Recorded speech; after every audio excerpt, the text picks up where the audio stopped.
সে হলো একটা কুলাঙ্গার। একজনের স্ত্রীকে ইস্কন হাসপাতালের সামনে একজন স্ত্রীকে সঙ্গে পরকীয়া প্রেম করতো।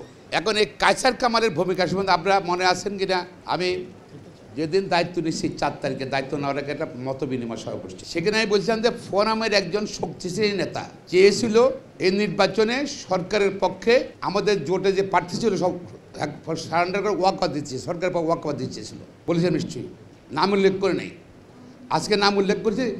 এই সেই কায়সার কামাল, বালক কায়সার কামাল, সেই সরকারের পক্ষে ওয়াকআউট দিতে চেয়েছিল সকল পদ। আমরা যদি ভোট গণনা হতো আমরা থাকতাম যদি সবাই, আমরা এই 14 জনে 12টা সিট পেতাম।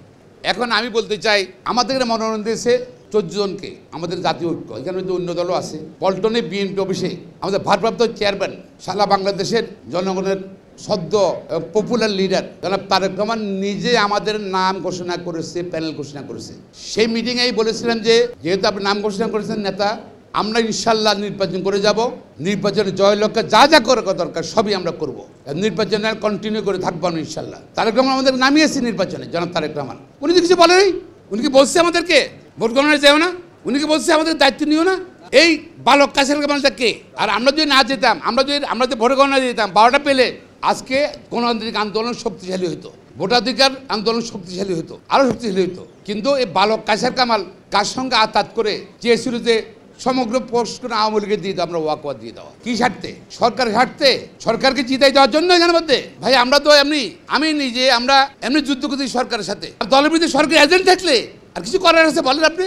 জনাব তারেক রহমান নিষেধ করেন আমাদেরকে, উনি নামিয়েছেন ভোট যুদ্ধে, আমরা যুদ্ধ করেছি এবং তার ষড়যন্ত্রের জন্য কিন্তু তারেক রহমানের ইচ্ছাও কিন্তু প্রতিফলিত হয়নি। আপনি শুনে আশ্চর্য হয়ে যাবেন। জনাব তারেক মনে হয় যে সে গোসা ছিল, রাগ ছিল ওই বালক কায়সার কামাল।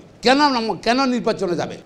আমাদের নমিনেশন ঘোষণার পরে পল্টন অফিসে জনাব তারেক রহমান, এই কায়সার কামাল বাংলাদেশ জাতীয় আইনজীবী ফোরাম সেক্রেটারি দাবিদার, সে লোকজন নিয়ে চলে গেছে সাতক্ষীরা। ইলেকশন করবে সে, দলে এক ভারপ্রাপ্ত চেয়ারম্যানের একটা দায়িত্ব দিয়েছে, সে দায়িত্ব নির্বাচন করবে, সে কিন্তু লোকজন নিয়ে সব নিয়ে চলে গেছে সাতক্ষীরা। তারপর অবকাশে, তারপর যশোর, খুলনা, বাগেরহাট, সেখানে অবকাশে চলে গেছে। সেটা কি করছে? লোকজন নিয়ে অনেক লোকজন নিয়ে চলে গেছে। এটা কি প্রমাণ না? সেই নির্বাচনে জাতীয় আইনজীবী ফোরাম কন্টেস্ট করে সেটা চায় নাই সেই, এবং তারেক রহমানের যে প্যানেল ঘোষণার বিরুদ্ধে সে অবস্থান নিয়েছিল। এই প্রথম একটা স্টেপ কি হলো আপনারা জানেন, ভোট আমরা করলাম আমরা, যাই হোক না যুদ্ধ করছি, বাট ভোট করছি। ভোট কিন্তু আমরা বর্জন করি নাই। কেউ আপনি শুনেছেন আপনারা কে ভোট বর্জন করতে পারে বা রেজাল্ট বর্জন করতে পারে? ভোট অ্যাকসেপ্ট করে গণনা বর্জন করা হাস্যাস্পদ। সেটা এই বালক, অনভিজ্ঞ বালকের কিন্তু এই কাজ। সে কিন্তু ভোট গণনা, তা কি কোইন্সিডেন্স দেখেন, আগের দিন আমাদের জন্য সেক্রেটারি প্রার্থী একজন স্বতন্ত্র প্রার্থী জ্যোতিকে সমর্থন দিয়েছিল, যারা হল রুমে ছিলেন তারাই জানেন, এবং আমি তাকে বলছিলাম পাঠার জন্য। তো সে বলে না জ্যোতি আমাকে সমর্থন দিতে হবে। 6 বছর সে চলে গেছে, এবং 38 মিনিট ভিডিও আছে, বাইট সে কথা বলছে।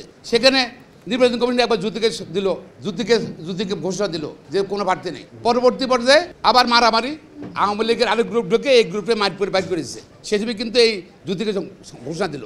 এরপরে আবার কি হলো এটা জানে আমাদের লোক, এখানে হচ্ছিল স্টেজ ছাড়া ছিল, তারা জানে। ওই আমাদের একজন প্রার্থী বললো যে আপা আপনার ঘোষণা হয়ে গেছে, সেক্রেটারি বাক্স করে নিয়ে দেন না। যদি এগুলো কিছু বলছি শুনেছি আমি আগের বলতে, বাক্স নিয়ে গেলো সে, পরে বাক্স ব্যাক করে নিয়ে আসলো এখানে, বলছে ইনটেক্ট ছিল, সিল গালা ছিল, ওই জন্য আমরা ঘটনা গেছি। এখন আসেন ওই প্রার্থীর কি উদ্দেশ্য ছিল? সেও এই বালক নেতা কায়সার কামালের কিন্তু শিষ্য ছিল, যে যুদ্ধকে সমর্থন দিল আর বাক্স নিয়ে গেলে ভোট পণ্ড হয়ে যাবে নাকি। ফার্স্ট স্টেপ সরকারের স্বার্থে এর আগে আওয়ামী লীগ কেন ছিল, এটা করলো, দেখলো এটা ফেল করলো, বাক্স ব্যাক করে আসছে। পরবর্তী শনিবারে 12টার দিকে সম্ভবত ইলেকশন কমিশন মেসেজ দিলে 1টার সময় গণনা, আর 10-15 মিনিট পরে কিন্তু এই বালক নেতা কায়সার কামাল কী করলো, তার নির্দেশে মেসেজ দেওয়া হলো আমাদের জোটের কার কেউ ভোট গণনা যাবেন না।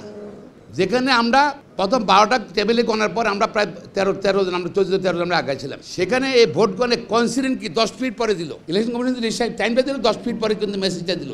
অর্থাৎ আওয়ামী লীগকে ওয়াকআউট দেওয়া, মানে আমাকেও ওয়াকআউট, আমার ফোর্স ওয়াকআউট দিতে চেয়েছিল, কিন্তু পারে নাই। হয়তো ভোট বেশি দিয়েছে, আমার আইনজীবীরা আমাকে হয়তো পছন্দ ভালোবাসে, আমার 4 জনকে আমরা জিতছি। সেকেন্ড কনস্পিরেসি, থার্ড কনস্পিরেসি এটা ফেল করার পর এখন জিতার পর দায়িত্ব নেবেন না, এখানে শপথ আছে নাকি? 3বার স্টেপ নিয়েছিল সরকারের পক্ষে এই বালক নেতা কায়সার কামালের অবস্থান। হুইজি সে কখনো জাতীয় আইনজীবী ফোরাম করে নাই, এসেই নেতা। এখন এই লোকটার সম্বন্ধে একটা কথা বলতে চাই।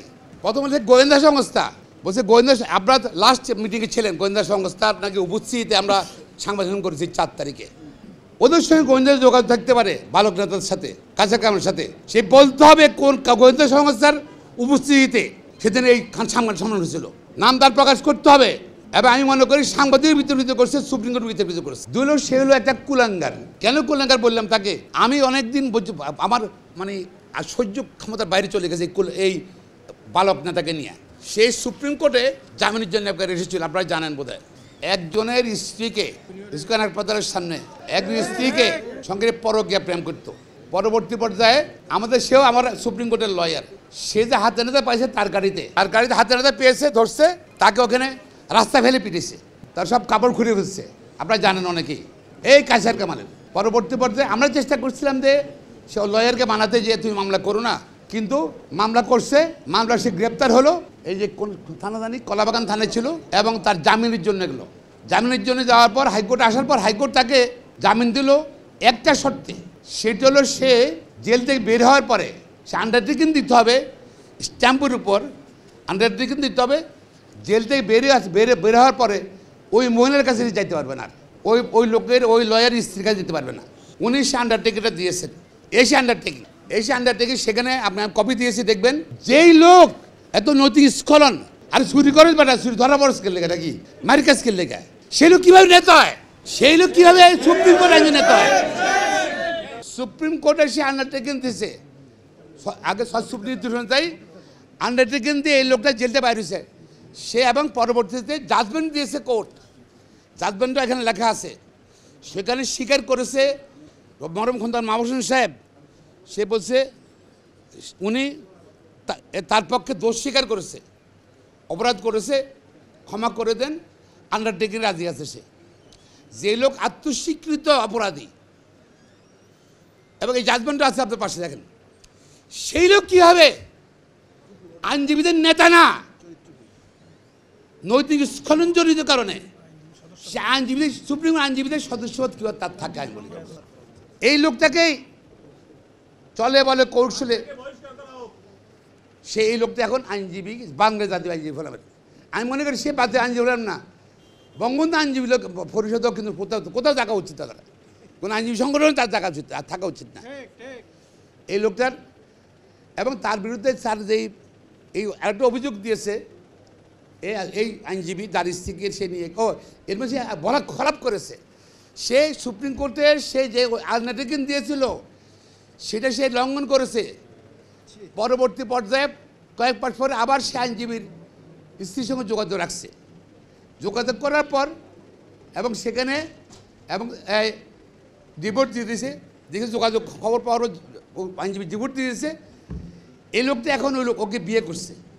এই যে যেখানে সুপ্রিম কোর্ট নির্দেশ আছে সে কাছে যেতে পারবে না, নাকি ফ্যামিলি ইন্টারভিউ করতে পারবে না, সেখানে এখন সে তাকে বিয়ে করছে, আবার কাবিন করে নেই, আবার 7 মাসের বাচ্চা আছে এটার মধ্যে।